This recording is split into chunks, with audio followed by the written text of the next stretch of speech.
Selamat pagi, Shalom. Mari dengan penuh sukacita kita merespon hari baru ini dengan rasa syukur, percaya kepada pemeliharaan Allah. Kita mempersiapkan hati, kita memulai dengan mendengarkan kebenaran firman di hari Jumat 26 Juni 2026. Mari siapkan hati, kita berdoa. Bapa Surgawi, kami bersyukur untuk hari ini. Kami akan mendengarkan sabda-Mu. Berbicaralah Engkau, kami siap untuk mendengarkannya di dalam nama Tuhan Yesus. Amin. Pagi ini firman Tuhan dari kitab Mazmur, pasalnya yang ke-13, ayat 2 sampai ayat yang ke-5. Saya membaca di ayat 2 sampai 3, demikian firman-Nya. Berapa lama lagi Tuhan kau lupakan aku terus-menerus? Berapa lama lagi kau sembunyikan wajah-Mu terhadap aku? Berapa lama lagi aku harus menaruh kekhawatiran dalam diriku dan bersedih hati sepanjang hari? Berapa lama lagi musuhku meninggikan diri atasku? Amin. Berapa lama lagi? Itu yang menjadi tema firman Tuhan bagi kita pagi hari ini. Berapa lama lagi? Jemaat yang diberkati Tuhan, pernahkah Anda merasa dalam suatu musim kehidupan di mana Anda merasa doa-doa Anda tidak sampai ke hadirat Tuhan? Kita sudah berdoa atau mungkin berpuasa, meratap, menangis, tetapi keadaan tidak kunjung membaik. Malah seolah-olah jemaat Tuhan keadaan menjadi semakin memburuk. Kita merasa seolah-olah Tuhan terasa sangat jauh. Tuhan diam, Tuhan berpangku tangan. Pernahkah kita merasakan hal-hal yang demikian? Ketika kita mengalami hal seperti itu, muncul rasa bersalah. Kita berpikir, apakah iman saya yang lemah, atau apakah saya berdosa sehingga Tuhan tidak menjawab saya? Apakah karena banyaknya dosa saya sehingga Tuhan meninggalkan saya? Hari ini melalui Mazmur pasal 13 ini yang ditulis oleh Raja Daud, seorang yang dikasihi Tuhan, kita belajar bahwa merasa sedih, bertanya-tanya, meratap di hadapan Tuhan bukanlah tanda-tanda iman, bukan tanda-tanda runtuhnya iman kita, bukan tanda-tanda lemahnya iman kita, melainkan sebuah proses menuju iman yang sejati. Jemaat yang diberkati, oleh sebab itu, ketika kita berkomunikasi dengan Tuhan di dalam doa kita, jujurlah di hadapan Tuhan. Mari kita perhatikan bagaimana Daud memulai mazmurnya. Daud tidak memulai dengan kalimat teologis yang rapi, dengan pujian yang dipaksakan, tetapi dia memulai dengan sebuah ratapan yang sangat jujur. Daud mengulang pertanyaan, berapa lama lagi kau lupakan aku terus menerus? Berapa lama lagi kau sembunyikan wajah-Mu? Berapa lama lagi menaruh kekhawatiran, bersedih hati sepanjang hari? Batinnya mengalami depresi, tekanan emosional. Musuhku meninggikan diri atasku. Keadaan eksternalnya ada di dalam intimidasi jemaat Tuhan. Tapi poin penting menarik di sini. Daud tidak sedang berpura-pura kuat. Dia sedang mengalami, saya mau kasih tahu, tanda petik stres rohani. Stres rohani yang hebat. Namun perhatikan hal yang menarik, kepada siapa Daud mengarahkan protesnya. Dia tidak pergi kepada kekuatan dunia ini. Dia tidak pergi kepada dukun, kepada orang yang lebih kaya, lebih makmur, lebih hebat secara ekonomi. Tidak.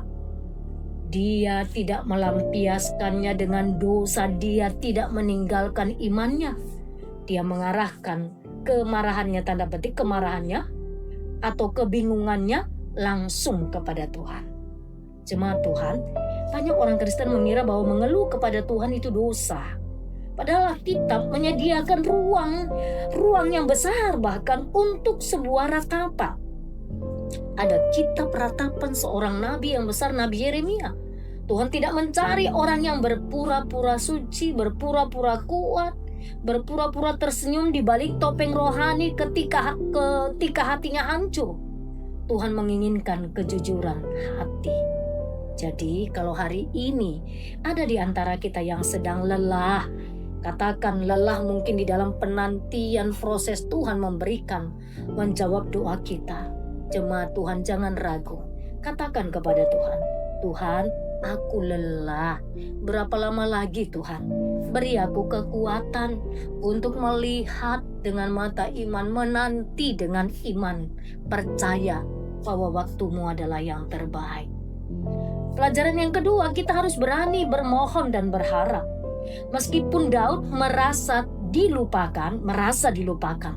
Perhatikan transisi yang luar biasa di ayat 4 kalau kita baca secara keseluruhan teks ini. Daud tidak berhenti pada keluhan. Ratapan yang kudus selalu membawa kita pada permohonan yang bersandar pada relasi kepada Tuhan. Pandanglah aku, kata Daud. Jawablah aku. Buatlah mataku bercahaya. Itu yang dikatakan Daud. Sebagai bukti di dalam pertanyaannya berapa lama lagi, sesungguhnya Daud memperlihatkan betapa ia mengenal Tuhan Allah yang disembahnya. Seberapa besar kita mengenal Tuhan Allah kita? Seberapa besar kita mengimani bagaimana komunikasi kita dengannya selama ini? Jemaat yang diberkati, datanglah apa adanya. Jangan sembunyikan rasa sakitmu di hadapan Tuhan. Ini yang pertama kita belajar. Menangis di kakinya. Pertanyaan berapa lama lagi Tuhan adalah doa yang sah di hadapan Tuhan. Jika keluar dari hati yang merindukannya. Kalau kita katakan berapa lama lagi Tuhan? Tidak ada yang salah dengan kalimat ini. Ini doa yang sah di hadapan Tuhan sama seperti Daud. Jika sungguh itu keluar dari hati kita. Karena kita mengenal Allah kita. Yang kedua, bedakan antara perasaan dan fakta iman. Perasaan kita bisa saja menipu. Perasaan kita bisa mengatakan Tuhan melupakanmu. Tuhan sedang menutup tangannya. Dia tidak mau memberkatimu. Tuhan tidak pernah meninggalkan kita. Itulah yang dipegang Daud. Daud memegang fakta iman ini dengan menyebutnya, ya Tuhan Allahku. Mari bersama jemaat terkasih. Jangan berpura-pura kuat.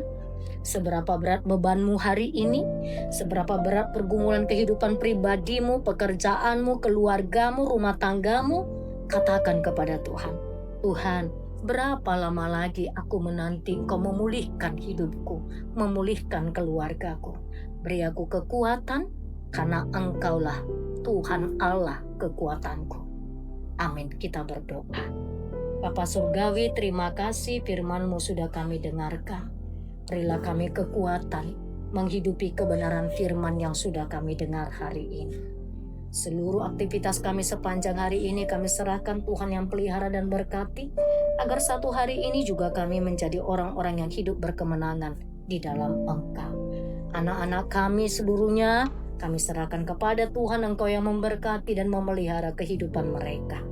Kami juga menaikkan syukur beberapa orang jemaat Tuhan hari ini berulang tahun. Elizabeth Yohana KS hari ini berusia 33 tahun. Ada Inang Nyonya Besi Hombing Beruna Baban, hari ini genap usianya 74 tahun. Ada Maria Lumban Tobing, hari ini genap usianya 23 tahun. Bertambah usia mereka, bertambahlah kesehatan, bertambahlah damai sejahtera, bertambahlah cinta kasih mereka kepada Tuhan. Kami juga menyerahkan jemaat-Mu yang mengalami kelemahan tubuh. Ada Inang Insaburu Tambunang, ada Amang Arifin Nababan, ada Inang Opung Kepin Boruhu Tauru, ada Inang Opung Sipra Boru Panggabean. Jemaat-Mu yang lain yang dalam kelemahan tubuh, siapapun mereka, lawat mereka, jamah, sembuhkanlah mereka di dalam nama Tuhan Yesus. Kami menyerahkan juga untuk jemaat Tuhan yang telah Tuhan anugerahkan umur yang panjang, para usinda. Berkati mereka dengan kesehatan yang cukup. Berkatilah di masa tua mereka. Berkati juga untuk perjalanan konferensi tahunan yang sedang berlangsung hari ini. Tuhan memberkati setiap agenda. Tuhan yang memimpin sepanjang hari ini supaya konferensi tahunan berjalan dengan penuh sukacita. Terima kasih Tuhan, di dalam nama Yesus kami berdoa. Amin.